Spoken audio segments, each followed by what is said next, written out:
สวัสดีครับยินดีต้อนรับสู่ช่อง ATS Channel นะครับผมกับผมกันอีกครั้งอาการ Reaction ครับผมวันนี้มาพบกับการ Reaction นะครับบรรยากาศรัก EP ที่9นะครับผมเรื่องของพระพายกับสกายเนาะวันนี้พี่อยู่ต่างประเทศนะครับผมบรรยากาศอาจจะแปลกตาไปนิดนึงนะครับว่าใช้เสียงดังมากไม่ได้นะครับผมเพราะว่าตอนนี้มันดึกแล้วนะต่างประเทศตอนนี้มันแบบว่าเวลาไม่เหมือนกันนะครับตอนนี้ที่นี่ตี 2ที่นั่นที่เมืองไทยเที่ยงคืนนะครับเพราะฉะนั้นที่จะเสียงดังมากเดี๋ยวห้องข้างจะด่าได้นะครับผมก็เลยต้องเสียงเบาลงนิดนึงทีนี้ก็เดี๋ยวเรามา Reaction กันต่อแล้วกันนะครับกับบรรยากาศรัก EP ที่9 EP ที่แล้วเนี่ยเราสงสัยแล้วว่าสกายเขาน่าจะมีปมหรือมีประเด็นอะไรสักบางอย่างแหละที่เราเห็นจากการแสดงของเขาเห็นจากเรื่องราวที่เขาถ่ายทอดออกมานะครับว่ามันเหมือนกับว่าการที่เขายอมมีเซ็กส์กับตัวของตัวพระพายเนี่ยมันดูง่ายเสียเหลือเกินแต่มันก็ไม่ใช่ความยินยอมแบบที่ว่าฉันพึงพอใจในการมีเซ็กส์เขากลับเกลียดตัวเองด้วยซ้ำทีนี้เราเลยไม่แน่ใจว่าสิ่งที่มันเป็นแบบนั้นมันเกิดจากอะไรนะครับเดี๋ยวคิดว่าเดี๋ยว EP เนี่ยคงจะมีการอธิบายมากขึ้นว่าทำไมมันเกิดอะไรขึ้นกับตัวสกายกันแน่เขาถึงไม่ยอมรับในความในสิ่งที่พระพายกำลังทำอยู่ตอนนี้หรือพระพายที่กำลังจีบเขาอยู่นะครับโอเคครับเดี๋ยวไปดูกันต่อนะครับกับ EP ที่9นะครับก่อนอื่นขอบคุณทาง iQIYI นะครับแล้วก็ทางมี MyWhy ที่อนุญาตทำ reaction ได้นะครับไปดูกันเลยครับผมกับบรรยากาศรักครับผม EP ที่9ครับ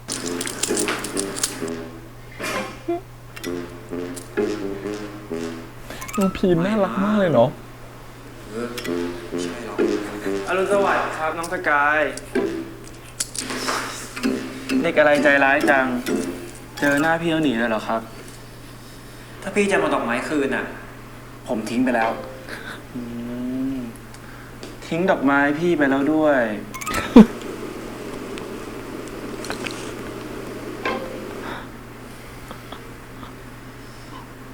พี่จอยคงไปเก็บมาไม่เชื่อมีเด็กขี้ใจอ่อนบางคนหาที่อยู่ใหม่ดอกไม้ที่น่าสงสารแล้วครับแต่เด็กคนนั้นคงไม่ใช่น้องสกายหรอกมั้งเพราะน้องสกายทิ้งดอกไม้พี่ได้ลงคอถ้าดอกทานตะวันดอกนั้นพูดได้นะคงจะพูดว่าคนใจร้ายคนใจร้ายคนใจร้ายแน่ๆเลยไปยัดใต้โต๊ะพี่จอยไปเรียบร้อยซื้อตัวไปแล้วแน่ๆจบเรื่องแล้วใช่ไหมครับยังครับวันนี้พี่ตั้งใจจะทำความรู้จักกับน้องสกายแต่ตอนนี้พี่ยังไม่รู้อะไรเลยขนาดพี่ยืนอยู่ตรงเนี้ยพี่ยังไม่รู้เลยครับว่าตาของน้องสกายเนี่ยสีอะไรนี่พี่ตาบอดสีเหรอเปล่าแล้วครับแต่ความรักเนี่ยมันทำให้พี่ตาบอดนะความรักทำให้ตาบอดพี่รักกายนะ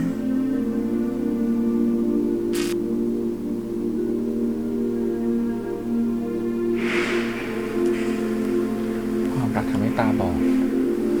กายเข้าใจแล้วจบแล้วใช่ไหมครับ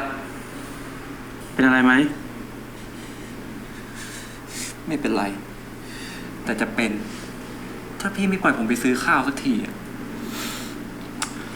บังเอิญจังเลยครับพอดีพี่ก็หิวเหมือนกันงั้นเราไปกินข้าวกันดีกว่าหมาชะมัดใช่ครับพี่เป็นคนมือหนาหน้าพี่นั่นแหละไม่ใช่แค่หน้านะครับอกก็หนาไหล่ก็หนาอยากลองซับดูไหมล่ะขอโฆษณาไว้ก่อนเลยนะว่าน้องสกายจะต้องติดใจทำไมพี่นี่หน้าด้านจริงๆเลยเนี่ยน้องสกายเคยได้ยินไหมครับว่าด้านได้อายอดงั้นถ้าพี่อยากได้น้องสกายมากบเนี่ยพี่จะอายทำไมครับ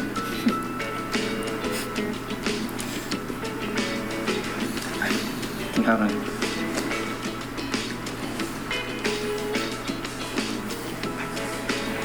ยอมนะไปเร็ว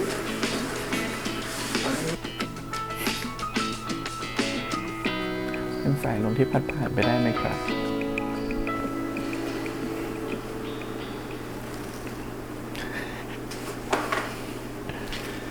ผมไม่มีอะไรพี่มองหรอกนะใครว่าไม่มีตาก็สวยจมูกก็สวยแก้มก็นุ่มไหนจะปากหวานมากเลยนะ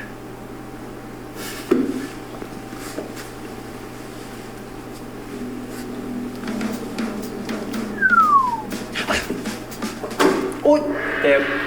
ไม่น่าอยากขาขาดหรือไง พี่ยังอยากมีข่าวให้ขับบิ๊กไบค์นะ งั้นถามจริง พี่ทำขนาดนี้แล้วไม่เขินหน่อยหรอ เสียเซลล์วะเนี่ย พี่ไม่เห็นจะเสียเซลล์ตรงไหนเลย แล้วพี่อ่ะก็ไม่ได้มากัดฟันชมผมหรอกนะ ผมรู้ว่าผมไม่ใช่คนอย่างที่พี่พูด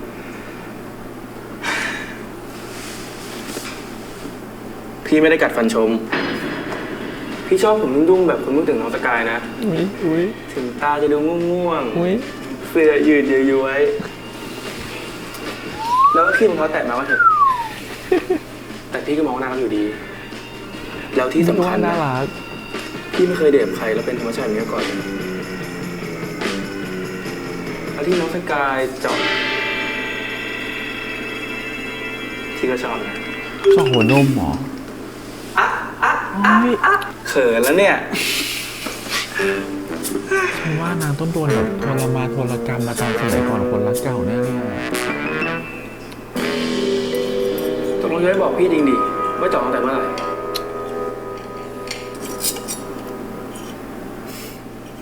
แล้วพี่ก็อยากรู้ด้วยว่าออกทำไม โอเค ถ้าน้องสกายไม่อยากคุยกับพี่งั้นพี่พูดคนเดียวก็ได้ พี่ชื่อพระพายนะครับ อันนี้น้องสกายน่าจะรู้อยู่แล้ว พี่เป็นพี่คนโตจำนวนพี่น้อง3 คน มีน้องชาย1 คน น้องสาว1 คน พี่เรียนจบปริญญาตรีปริญญาโทจากประเทศอังกฤษ แต่หลังจากพี่กลับมาพี่ยังไม่ได้พักเลยพ่อพี่ยังขายทำงานที่บริษัท ผมไม่ได้อยากรู้ แต่พี่อยากบอก ไม่ได้อยากฟัง พี่อยากบอกคนที่พี่ชอบรู้จักพี่ แล้วพี่ก็อยากรู้จักคนที่พี่ชอบเหมือนกัน ผมไม่เคยเจอคนตื้อขนาดนี้เจอคนตื้อขนาดนี้ฉันก็แพ้เหมือนกัน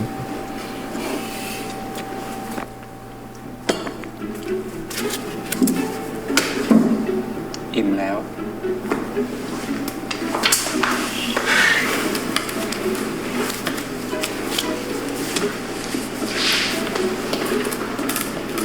ร้านรวยนะ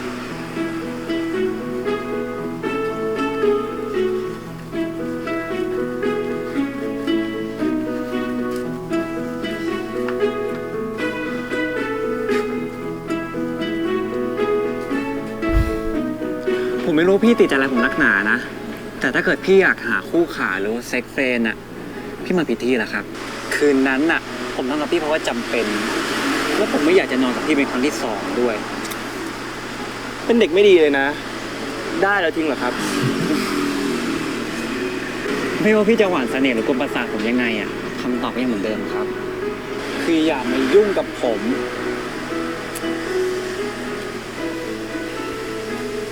แล้วถ้าพี่จริงจังล่ะ อืมสายตาแบบมีสัน ถ้าพี่ไม่ได้อยากได้แค่เซ็กเฟรนล่ะ ไม่หรอกครับ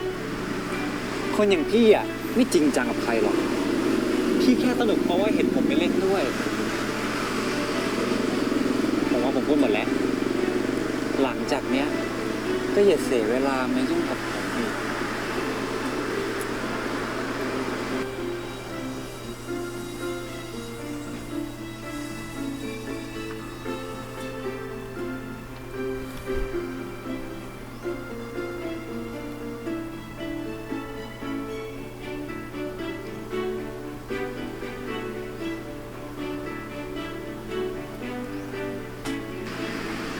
ไอ้พายุอยู่เลยปะเนี่ย มึงรอกูอยู่นั่นแหละ กูก็ต้องรู้ให้ได้ ยังไม่ทันฟังเพลงเลย ทำไมมึงไม่บอกกูว่าพี่พายจีบมึง มึงไม่ได้ถาม แต่มึงก็น่าจะบอกกู กูไม่ได้ชอบเขา กูเลยไม่บอก นี่มึงมาปวดอะไรกูเนี่ย ตอนที่กูบอกมึงว่ากูคบกับพี่พายุอะทำไมมึงไม่บอกกู เรื่องที่มึงชอบผู้ชายอะตอนที่กูบอกมึงว่ากูคบกับพี่พายุอะมึงรู้ไหมกูกลัวมึงไม่มองหน้ากูแทบตาย กูเคยบอกมึงแล้วกูไม่ใช่แม่มึง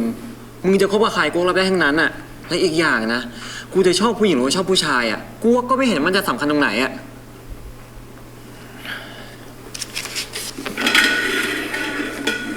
ประเด็นนั้นตกไป แล้วมึงไม่ชอบพี่พายบ้างเหรอวะ พี่พายอ่ะเขาใจดีนะเว้ย ตลก แถมยังหล่อด้วย มา ถึงจะไม่เท่าพี่พายุของกูก็เถอะไม่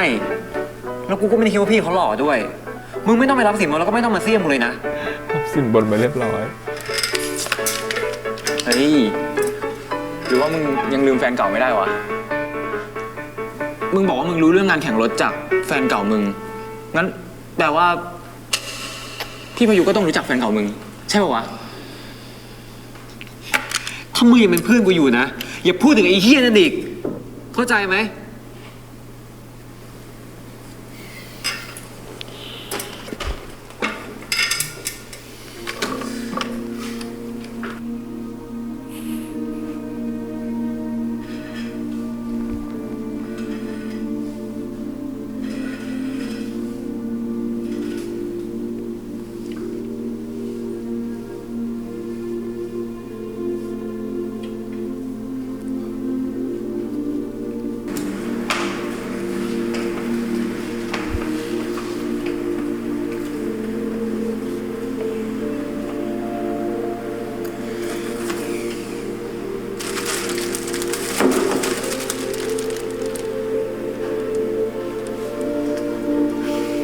ดูแลดีมาก เอเลน กูไม่มีทางชอบเพื่อนของแฟนมึงหรอก ต่อให้ไม่ใช่เขาอะกูก็ไม่ชอบใครทั้งนั้นอะ โอ้โห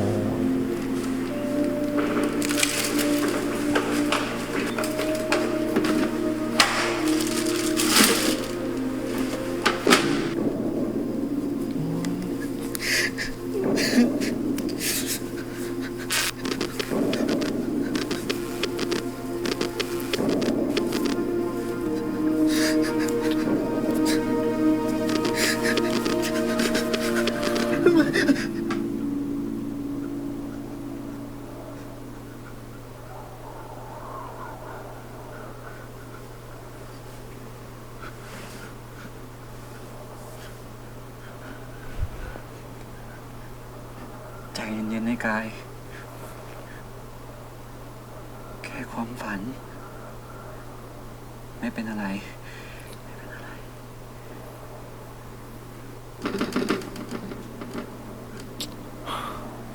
แค่เสียงลมกระทบกระจก ไม่เป็นไร ไม่เป็นไร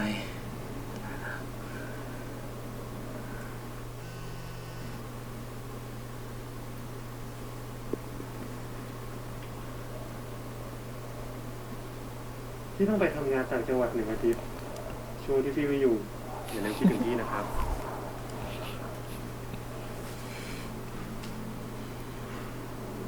ผมไม่ใช่พ่อแม่พี่สักหน่อย อืม พี่ไม่อยู่จะมาบอกผมทำไม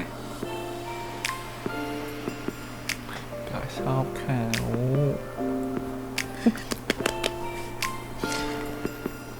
เป็นบ้าไปแล้วไงวะไอ้กาย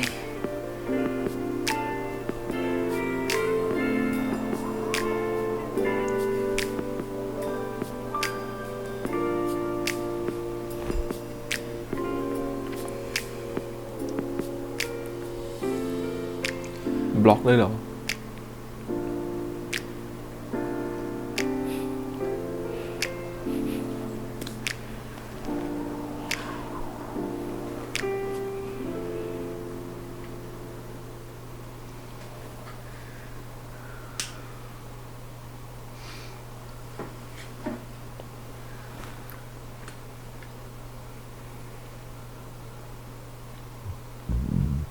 แบบนี้น่ะดีแล้ว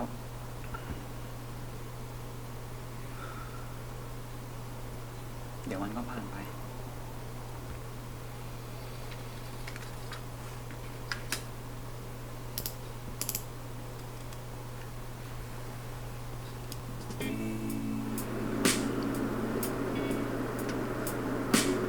พี่พาย นี่พี่จะบอกว่า ไอ้กาย ไอ้สกายเพื่อนผมอะนะ มันเคยคบผู้ชายด้วยเหรอ เรื่องนี้เลนก็ไม่รู้เหรอ งั้นเลนก็ไม่รู้ใช่ไหมพี่จีบน้องสกายอยู่ เรนไม่รู้คือหมดประโยชน์ละ งั้นเลนคงไม่รู้แน่ๆในเรื่องที่พี่อยากทำ ไม่เป็นไรอยากทำเองก็ได้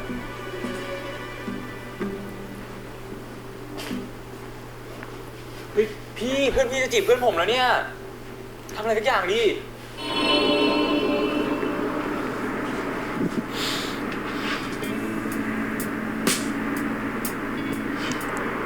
ไม่คิดจะตอบจริงสินะ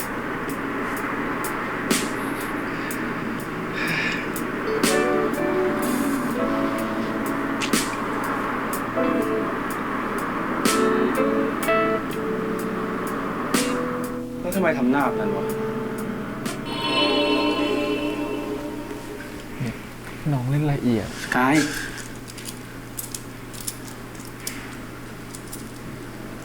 จบเรื่องแล้วใช่ไหมครับ เป็นอะไรไหม ไม่เป็นไร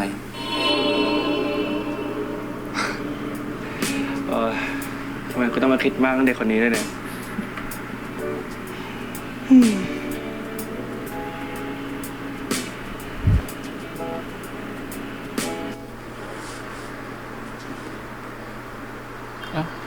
เห็นว่าไปทำงานต่างจังหวัด ไหนพี่บอกว่าจะไปต่างจังหวัดไง โห นี่พี่ยังไม่ทันไปก็คิดถึงพี่แล้วเหรอครับ ตลกมากไหมครับ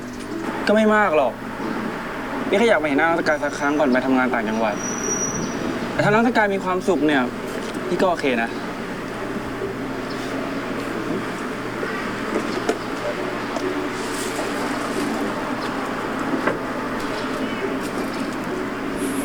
พี่ซื้อมาฝาก เอามาฝากกันไหม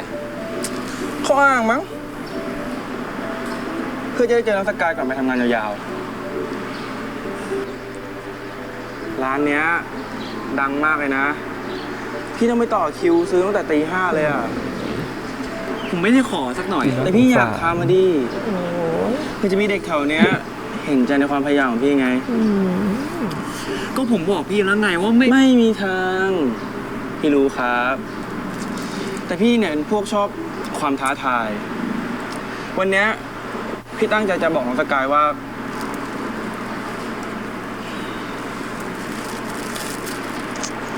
พี่ไม่ยอมแพ้หรอกนะครับ ไว้เจอกันวีคหน้านะ วันนี้พี่ไปก่อน ขึ้นเครื่องไม่ทัน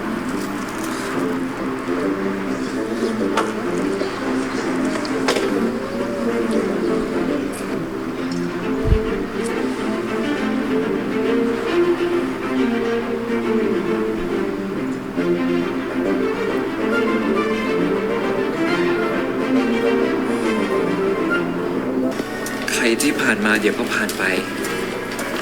แล้วทุกอย่างจะกลับไปเป็นเหมือนเดิม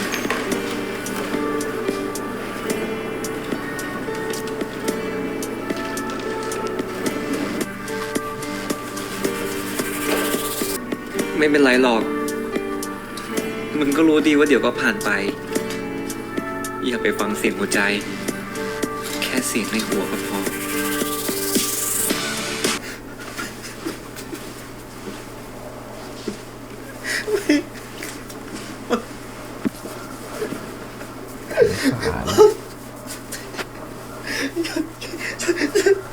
ช่วยด้วย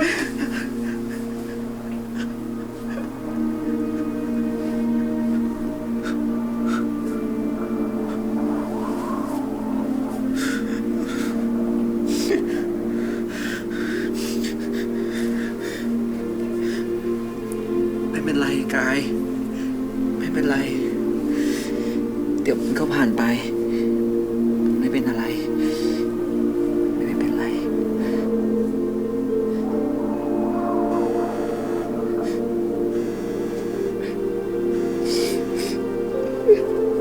หยุดส่งมาหาผมสักทีเลิกมายุ่งกับผม อย่าเข้ามาในชีวิตผม ผมไม่ต้องการใครอีกแล้วอะพอสักที สงสารเนี่ยรู้เลยว่าจะโดนอะไรมา พอสักที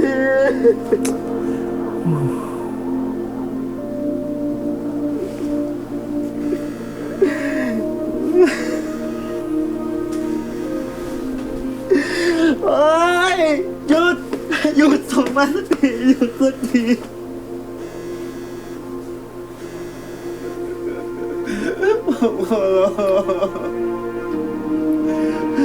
มายุ่งกับผมสักที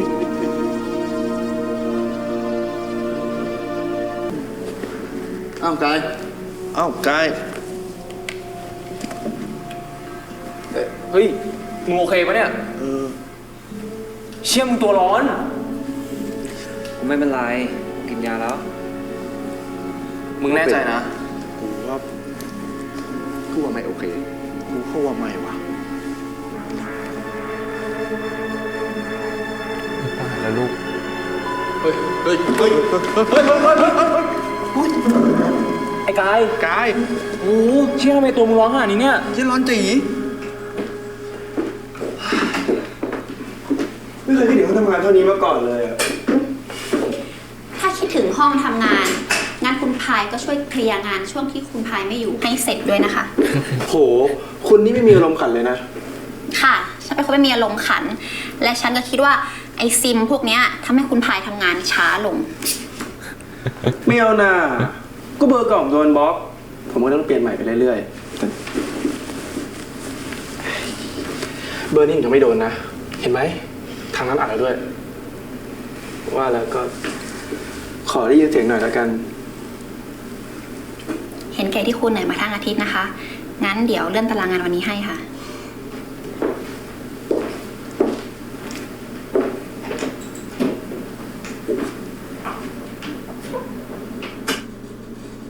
ฮัลโหล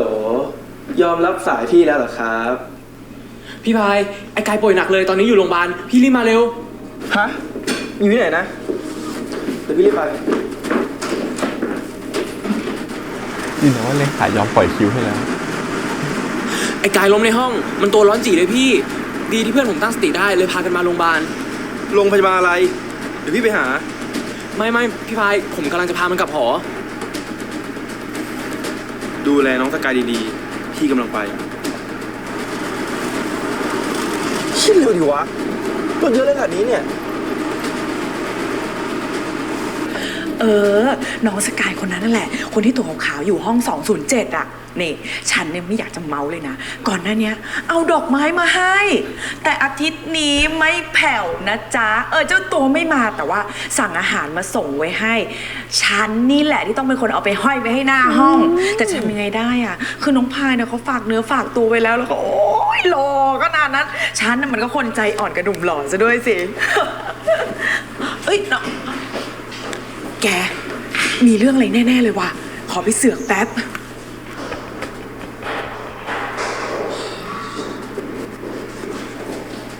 พี่พาย สกายอยู่ไหน เดี๋ยวก่อนพี่เดี๋ยวก่อนคุยให้รู้เรื่องก่อน ไอ้กายมันหลับไปแล้ว พี่พายฟังผมนะ คือจริงๆอ่ะไอ้กายอ่ะมันต้องนอนโรงพยาบาลแต่ว่ามันไม่ยอม หมอก็เลยให้น้ำเกลือไปแล้วขวดหนึ่งอ่ะผมอ่ะอยากดูมันด้วยตัวเองนะแต่ว่าผมลืมงานไว้ที่บ้านพี่พายุอ่ะแล้วถ้าผมกลับไปตอนนี้แล้วกลับมา คืนนี้งานผมไม่เสร็จแน่เลยอ่ะผมติดต่อพ่อแม่มันก็ไม่ได้ด้วย แม่มันอยู่ต่างประเทศส่วนพ่อมันอยู่ลพบุรีเพราะฉะนั้น ผมไว้ใจพี่ได้ใช่ไหม ได้สิ อย่าทำเป็นห่วงเพื่อนตอนแรกได้ขายสุดฤทธิ์ พี่สัญญาว่าจะไม่ทำอะไรเพื่อนเรา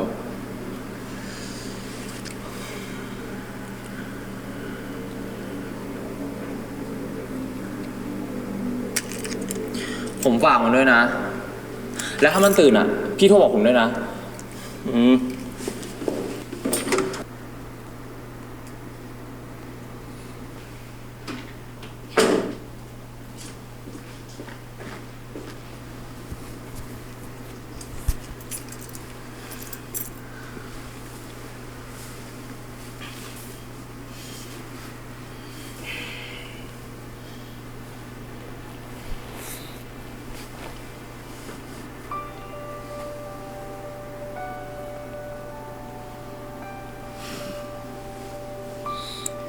ไหนแค่ว่าแค่เรื่องเซ็ก แล้วทำไมพี่ถึงเป็นห่วงเรามากขนาดนี้กันเนี่ยพูดเองยังแปลกใจเลย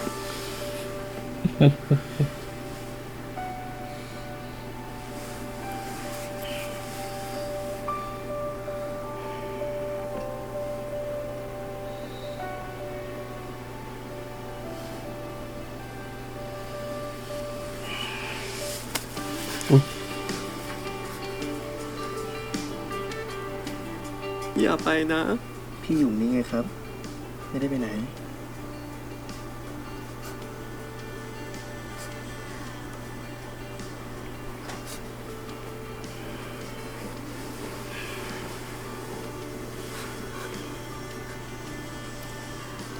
ปล่อยพี่ก่อนนะ พี่จะเช็ดตัวให้ อย่าไป อย่าไป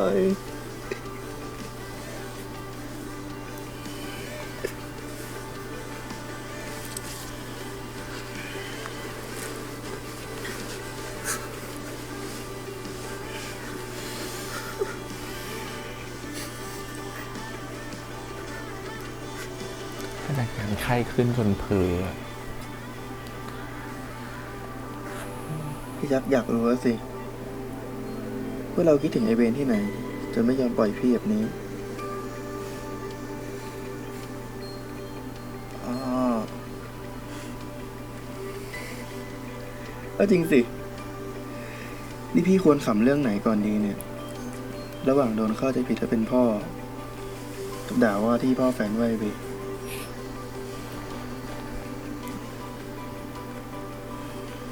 ทำพี่ปั่นป่วนเหลยเกินนะ ยิบพระพายนี่ก็ชงเขาตัวเองตลอดนะ ให้พี่กอดแน่นกว่านี้ไหม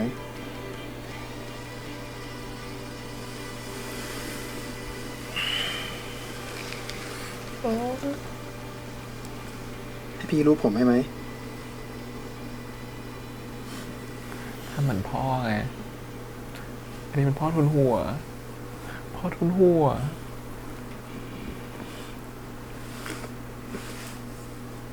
งั้นให้พี่จูบไหม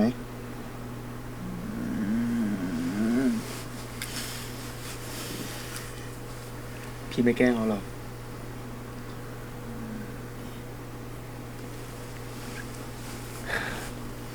พอพี่จูบก็เลื่อนหนีพอพี่ไม่แกล้งก็เลื่อนเข้า น่ารักขนาดนี้นะ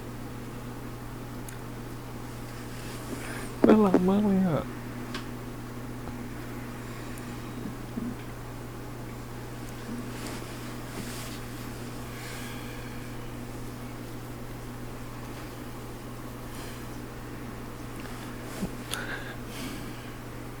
ทำไม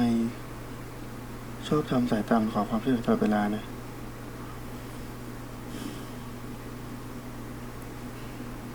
พี่จะช่วยอะไรเราได้บ้างไหม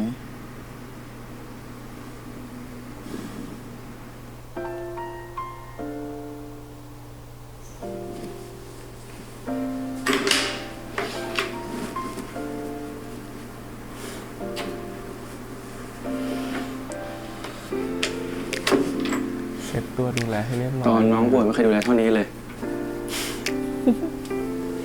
ไอ้พานี่นะ เปลี่ยนผ้าพื้นออกเช็ดตัวให้คนป่วย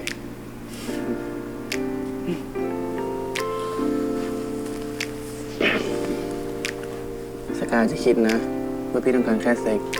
แต่สาบานเนี่ยเลย ตั้งแต่เกิดมาพี่ไม่เคยดูแลใครดีเท่านี้มาก่อน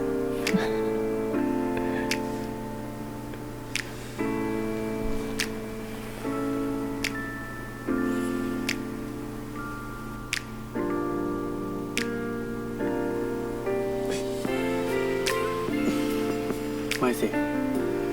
สัญญาเปลี่ยนไปแล้ว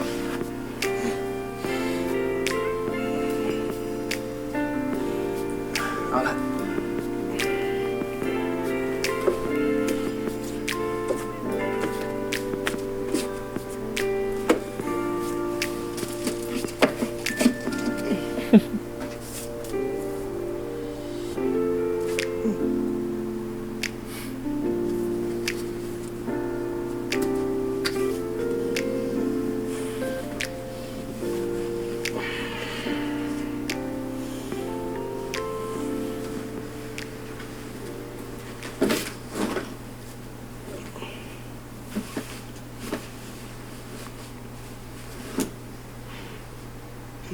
ซักเลยดีกว่า ดูแลดีเวอร์คุณชาย ไม่ได้ครับอันนี้น่าจะได้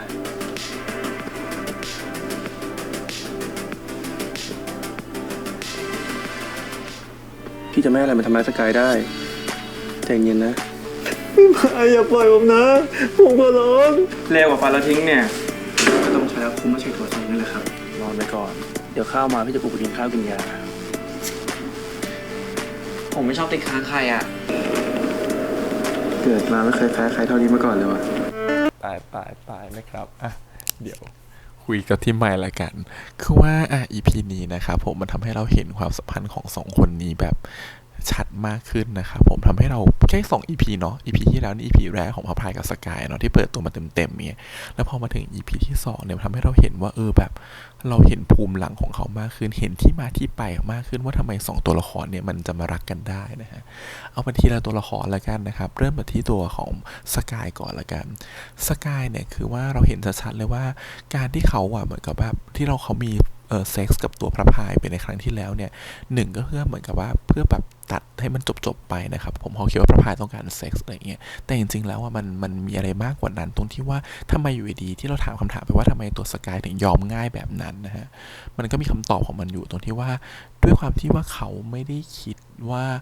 ผู้ชายทุกคนจริงใจอีกต่อไปแล้วเขาไม่เชื่อในความรักอีกต่อไปแล้วนะฮะเขาคิดว่าเซ็กส์เป็นแค่อุปกรณ์หรือเครื่องมือหนึ่งที่ทำให้เขาต้องทำอะไรให้มันผ่านไปหรือว่าใช้เซ็กเพื่อแลกเปลี่ยนอะไรบางอย่างถ้าเราลองดูเนี่ยเราจะเห็นว่าสิ่งที่มันเกิดขึ้นคือ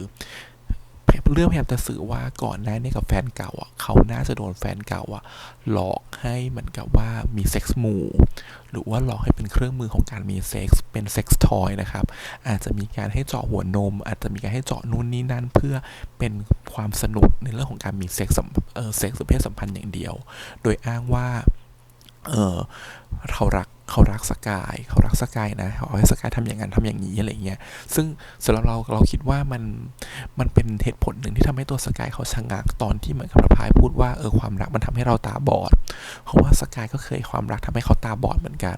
จนเขาลืมมองไปว่าความเป็นจริงมันคืออะไรแล้วเขาก็ยอมแฟนเก่าทุกอย่างในสิ่งที่แฟนเขาต้องการจนอาจ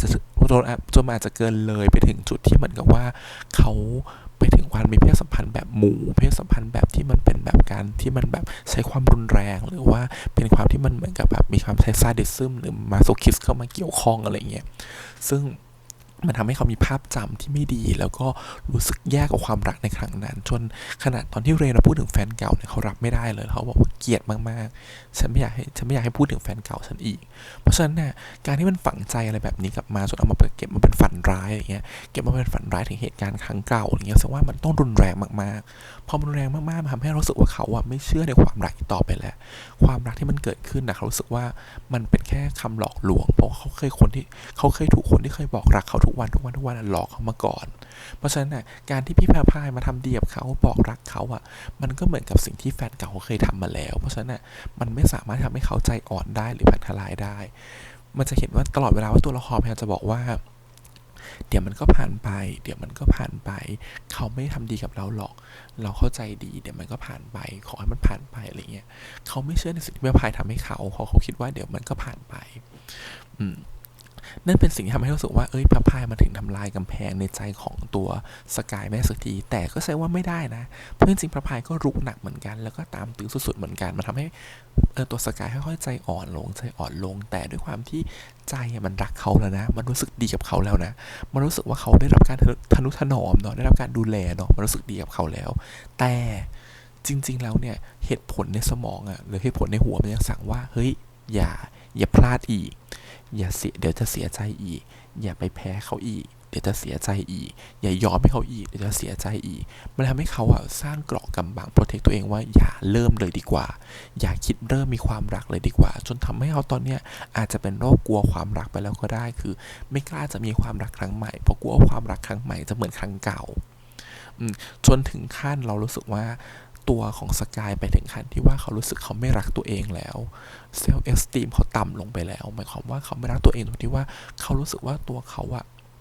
ไม่มีคุณค่าอะไรให้คนอื่นเข้ามารักในตัวเขาไม่มีคุณค่าอื่นใดให้คนอื่นเข้ามาสนใจในตัวเขาไม่ได้น่าสนใจขนาดนั้นหรอกเพราะฉะนั้นเวลาพี่พระพายพูดอะไรมามันเลยเหมือนกับเขาอะพยายามจะกดตัวเองตลอดเวลาว่าเฮ้ยฉันอย่าหวังสูงเลยฉันไม่ได้ดีขนาดนั้นหรอกไม่มีใครจะมาชอบฉันหรอกทำให้ตัวเขารู้สึกว่า1ก็ดูถูกตัวเอง2ก็คือกลัวความรักมันยิ่งไปกันใหญ่เนาะมันยิ่งทำให้เขาเปิดใจยากขึ้นไปอีกแต่ขณะพี่พระพายอ่ะมันก็เข้าถูกจุดไงเหมือนกับเข้ามาดูแลเขาชมเขานู่นนี่นั่นเขามันทำให้รู้สึกเขาก็ค่อยใจบางลงเรื่อยๆไปฝั่งพระพายบ้างพระพายเนี่ยเป็นคนที่เจ้าชู้มาตลอดเนาะเผอิญว่าดันมาเจอแบบมีเซ็กส์กับคนนี้แล้วดันติดใจดันชอบดันคิดถึงเขาตลอดแต่พอที่ว่าเราไปคิดถึงเขาทุกวันปกติพระพายก็เป็นคนที่คิดแล้วก็ลืมได้ใช่ไหมแต่กับสกายมันกับลืมไม่ได้มันกับคิดต่อพอได้คุยได้เห็นได้รู้จักมันก็ยิ่งรู้สึกดีกับคนนี้แต่เรารู้สึกว่าเรื่องเขียนในบทของสกายกับพระพายออกมาได้ดีมากๆนะคือพระพายเป็นคนที่เจ้าชู้เป็นคนที่เหมือนกับเปลี่ยนคู่นอนอยู่เรื่อยๆใช่ปะเป็นคนที่มี friend with benefit เยอะแยะหมดเลยแต่อยู่ดีๆคนแบบเนี้ยจะมาคบกับผู้ชายคนหนึ่งได้อะเราชอบที่เขาเขียนเรื่องให้เหมือนสกายมาดูน่าสงสารตรงที่ว่าพอพระพายมันมันอยากเอาชนะตัวสกายมันอยากจะลองจีบให้ชนะมันก็เลยเกิดความพยายามเข้าไปทุกวันที่ต้องเข้าหาตัวสกายมากขึ้นทุกวันอีกอย่างหนึ่งพอมันเข้าหาทุกวันมันไปสืบเรื่องเขาเยอะขึ้นเวลาคนเราไปสนใจใครมากๆไปสนใจเรื่องของใครมากขึ้นไปคอยสังเกตสังการเขาเยอะขึ้นมันจะไม่ตัวเขารู้สึกชอบคนนั้นไปโดยไม่รู้ตัวอันนี้มันคือสิ่งที่เกิดขึ้นกับพระพายนะครับและพระพายก็รู้สึกว่าตอนนี้รู้สึกดีกับตัวสกายโดยไม่รู้ตัวยิ่งเห็นเขาก็ยิ่งน่าเอ็นดูยิ่งเห็นเขาก็ยิ่งอยากดูแลเวลาเขาป่วยขึ้นมาเขาเป็นอะไรขึ้นมาก็ต้องเดือดเนื้อร้อนใจนะครับอยู่ไม่ได้ต้องเข้าไปดูแลเขาต้องเข้าไปช่วยเทคแคร์เขาอย่างเงี้ยยิ่งแบบสิ่งที่ไม่เคยทำก็จะทำเช่นไม่เคยดูแลไม่เคยเช็ดเนื้อเช็ดตัวให้ใครไม่เคยซักผ้าซักผ่อนก็ทำได้เพราะใจมันอยากจะดูแลเขาอีกใจนึงก็อยากจะเอาชนะเขาแต่เรื่องมันทำให้ตัวสกายน่าสงสารเพราะฉะนั้นยิ่งสกายน่าสงสารยิ่งเกิดภูมิหลังที่ไม่ดีพระพายก็ยิ่งสนใจว่าสกายเกิดอะไรมาพยายามจะไปหาคำตอบจากเรนว่าเรนรู้คำตอบไหมแต่ก็ไม่ได้คำตอบเนาะพยายามจะไป finding หาว่าจริงๆแล้วสกายเกิดอะไรเกิดอะไรขึ้นมาแน่เนาะขึ้นมาแน่ในอดีตเนาะพอยิ่งตามหาเข้าไปมันก็ยิ่งเกิดความสงสารเกิดความเห็นใจจากคนที่เหมือนจะอยากเอาชนะกลายเป็นความเห็นใจมันก็เลยกลายว่าทุกอย่างมาเลยแบบมันกลายเป็นความรักขึ้นมาได้แล้วมันอบอุ่นกว่าเดิมรู้สึกว่าพี่เมย์เขียนบทตรงนี้ออกมาได้ดีนะสำหรับเรารู้สึกว่ามันเป็นเส้นเรื่องที่มันอาจจะดูสุดโต่งไปในบางเรื่องแต่สำหรับเรารู้สึกว่ามันก็เกิดขึ้นได้ในการดำเนินของตัวละครคนหนึ่งเช่นถ้าตัวละครคนนึงจะเจ้าชู้แล้วจะรักกับคนนี้เราจะรักกับเขาเพราะอะไรมันต้องมีทั้งความเห็นใจมีทั้งความอยากเอาชนะมีทั้งความสงสารมีทั้งความรักมีทั้งความรู้สึกว่ายิ่งคุยยิ่งถูกชะตายิ่งคุยยิ่งถูกใจมันต้องมีหลายๆองค์ประกอบที่ประกอบกันขึ้นมาอันหนึ่งถึงจะทลายกำแพงหรือทำให้คนหนึ่งหยุดการที่แบบว่ามีเซ็กไปทั่วได้รู้สึกว่าเขาเขียนตรงนี้ออกมาได้ดีเช่นกันคนอย่างแบบสกายที่โดนทารุณมาตลอดแพ้ความรักมาตลอดไม่อยากจะมีความรักอีกแล้วคิดจนป่วยไข้คิดจนป่วยอย่างเงี้ยแต่ใจลึกๆมันก็ใจบางกับคนหนึ่งที่ดูแลเราดีมาตลอดเหมือนกันเพราะเขาอย่างน้อยๆนะเขาถูกหลอกด้วยคำพูดจากคนเก่าแต่เขากลับได้การกระทำที่มันเกิดขึ้นจริงจากคนใหม่ความรู้สึกคือคนเก่าอาจจะไม่ได้มีการกระทำหรือแอคชั่นที่มันดีมากพอแต่มีแต่คำพูดหวานหูแต่กับคนใหม่มีทั้งคำพูดที่หวานหูและการกระทำที่มันออกมาดูดีชัดเจนตรงหน้าว่าเขาดูแลเราจริงๆเขาต้องการจะดูแลเราเขาจะเทคแคร์เราจริงๆไม่ใช่ความรู้สึกว่าคนสกายก็ไม่ได้เป็นคนโง่แล้วสกายมันก็เหมือนใจบางที่รู้สึกว่าฉันหลงรักเขาไปแล้วพอมันเขียนบทแบบนี้มันทำให้รู้สึกตัวละครมันกลมดีแล้วตัวละครมันกลับมารักกันได้ยังไงมันจะรักกันได้ยังไงมันทำให้เห็นสุขไม่เห็นภาพแล้วมันทำให้เห็นคอนฟลิกต์ต่อไปด้วยว่าปมที่มันเกิดขึ้นทั้งหมดเนี่ยมันควรจะเคลียร์กันสัก EP 10 EP 11เนาะว่าปมที่มันเกิดขึ้นเนี่ยมันจะหายไปได้ยังไงแล้วมันจะหายออกไปจากใจได้ยังไงนะครับผมแล้วพระพายจะเข้ามาช่วยสกายตรงนี้ได้ยังไงแล้วหลังจากนั้นก็คงจะเป็นปมสุดท้ายคือเรื่องแฟนเก่าเดี๋ยวคิดว่าแฟนเก่าคงจะกลับมาหรืออะไรสักอย่างหนึ่งซึ่งแฟนเก่าเขาเป็นคนที่สร้างบาดแผลให้กับตัวสกายเพราะฉะนั้นถ้าแฟนเก่ากลับมาแฟนเก่าจะมีอิทธิพลมากต่อจิตใจเขาทำให้จิตใจของตัวสกายมันไม่มั่นคงนะครับอาจจะทำให้เป็นการกระตุ้นให้เขากลัวความรักมากยิ่งขึ้นนั่นแหละมันคือจุดที่ว่าพระพายจะเอาชนะความรู้สึกที่เขามีต่อแฟนเก่าได้ไหมถ้าสกายเจอแฟนเก่า น่าสนใจไหมตรงนี้น่าสนใจนะครับผมว่าเส้นเรื่องตัวนี้เขาจะเขียนยังไง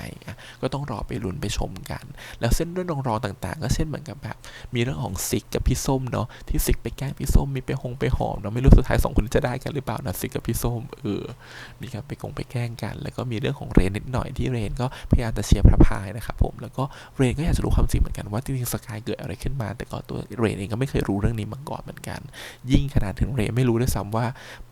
สกายเคยชอบผู้ชายมาก่อนหรือสกายเคยมีแฟนผู้ชายหรือสกายชอบผู้ชายเหมือนกันทำให้เขาก็กังวลเหมือนกันว่าตอนที่เขาเป็นรู้สึกว่าเขาชอบผู้ชายขึ้นมาเขาก็กังวลที่จะบอกเพื่อนก็เคยเกิดประเด็นนั้นขึ้นมาแล้วเหมือนกันก็ประมาณนี้ครับผมกับเส้นเรื่องใน EP นี้เราทำให้เราเห็นว่า2คนเนี่ยมันเข้ามาใกล้ชิดกันมากขึ้นแล้วเข้ามาสนิทชิดเชื้อกันมากขึ้นแล้วชอบที่เหมือนกับแบบหนุ่มของเราพระพายเขาก็จีบสุดนะครับโหแบบบริปไปทั่วนะครับบริปคือเหมือนกับว่ายัดสินบนไปทั่วทุกคนเลยนะครับเพื่อจะสามารถให้ไปบรรลุถึงจุดเป้าหมายของเขาได้นะครับคือการเป็นแฟนกันหรือการจีบได้อะไรเงี้ยก็นับถือมากๆสุดยอดมากโอเคครับวันนี้ประมาณนี้ขอบคุณทุกคนที่มาติดตามกันด้วยนะครับผมฝากกดไลค์กดแชร์กด Subscribe นะครับติดตาม4ช่องทาง YouTube Instagram Twitter แล้วก็ Facebook ครับเดี๋ยวไว้เจอกันใหม่ในสัปดาห์หน้านะครับวันนี้พี่แฮมไปก่อนนะครับบ๊ายบาย